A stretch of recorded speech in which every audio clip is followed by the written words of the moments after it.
नमस्कार दोस्तों, स्वागत है आप लोगों का मेरे YouTube चैनल में। आप लोगों को दशहरा की हार्दिक शुभकामनाएं। आज पूरे देश भर में दशहरा मनाया जाएगा। सदियों से बुराई पर अच्छाई की जीत का त्यौहार दशहरा रावण, उसके भाई कुंभकर्ण और उसके बेटे मेघनाद के पुतले जलाकर जीत के जश्न के साथ मनाया जाता है। ज़्यादातर लोग इस अवसर के पीछे की कहानी जानते हैं, जिसमें भगवान राम जी ने अहंकारी रावण को हराकर अपनी पत्नी सीता जी को उसके चंगुल से मुक्त किया था। आज हम ये पता लगाएंगे कि रावण के विनाश के बाद उनकी 3 पत्नियां, जिनमें मंदोदरी भी शामिल थी, के साथ क्या हुआ। दशानन लंकाधिपति और राक्षस राज जैसे कई नामों से जाने वाले रावण की 3 पत्नियां थीं। उसकी पहली पत्नी मंदोदरी थी, जो राक्षस राजा मायासुर की बेटी थी। उसने रावण के इंद्रजित, मेघनाद, महोदर, प्रहस्त और विरूपाक्ष भीकम सहित 5 पुत्रों को जन्म दिया था। हालांकि वह उसकी एकमात्र पत्नी नहीं थी। रावण की 2 और पत्नियां थीं। उनकी दूसरी पत्नी का नाम धन्यमालिनी था, जिससे रावण के 2 बेटे अतिक्या और त्रिशिरार दिए थे। कहा जाता है कि रावण की तीसरी पत्नी भी थी, जिसे उसने मार डाला था। वह भी रावण के 3 बच्चों की माँ थी, जिसमें प्रहस्त, नरंतका और देवताका शामिल थे। रावण के विनाश के बाद भगवान राम ने उसका राज्य लंका उसके छोटे भाई विभीषण को सौंप दिया।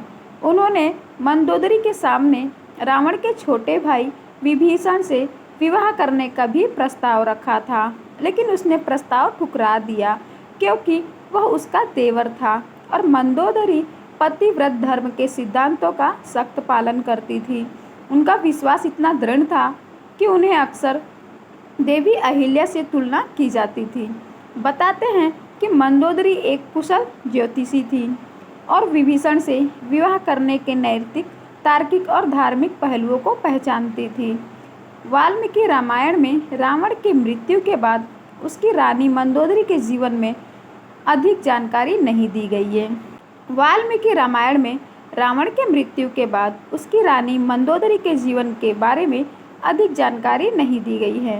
हालांकि रामायण की अलग अलग कहानियों में बताया है कि रावण ने अपनी ही एक पत्नी को मार डाला था, इसलिए उसके बारे में कुछ ज्ञात नहीं है।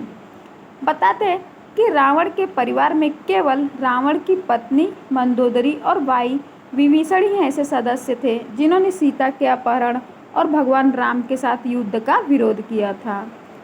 हालांकि उनके लाख मना करने के बावजूद भी रावण ने सीता को जाने देने या आगामी युद्ध को रोकने से इनकार कर दिया। आखिरकार रावण की जिद ने एक महाकाव्य युद्ध को जन्म दिया, जिसमें वह भगवान राम द्वारा हार गए और नष्ट हो गए। भारतीय संस्कृति वीरता की पूजक व शौर्य के उपासक है। व्यक्ति और समाज के रक्त में वीरता प्रकट हो, इसलिए दशहरे का उत्सव रखा गया है। भारत कृषि प्रधान देश है। जब किसान अपने खेत में फसल उगाकर अनाज घर लाता है, तो उसके उल्लास और उमंग का पारावार नहीं रहता। इस प्रसन्नता के लिए वह भगवान कृपा को मानता है और उसे प्रकट करने के लिए उनका पूजन करता है। भारतवर्ष में यह त्यौहार विभिन्न प्रदेशों में विभिन्न प्रकार से मनाया जाता है। दशहरा शब्द हिंदी के 2 शब्दों दस और हारा से मिलकर बना है, जहाँ 10 गणित के अंक 10 और हारा शब्द पराजित का सूचक है।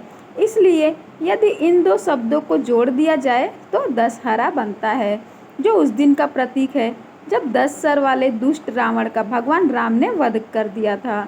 दशहरा अथवा विजयादशमी पर्व को भगवान राम के विजय के रूप में मनाया जाए अथवा दुर्गा पूजा के रूप में, दोनों ही रूपों में यह शक्ति पूजा का पर्व है।